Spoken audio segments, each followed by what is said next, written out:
मस्तपैकी सकाळी उठलो आणि मायरासोबत थोडंसं खेळलो. कारण की म्हटलं आज संध्याकाळी येणार आहे, खेळायला भेटणार नाही. त्यामुळे खेळून झालं, आवरून वगैरे निघालो.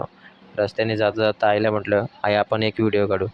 आई म्हणे, "नको रे गाडीवर." म्हटलं, "अगं आई 1 मिनिटात होईल." मग कसं तरी आईला मी कन्व्हिन्स केलं आणि एक व्हिडिओ काढला.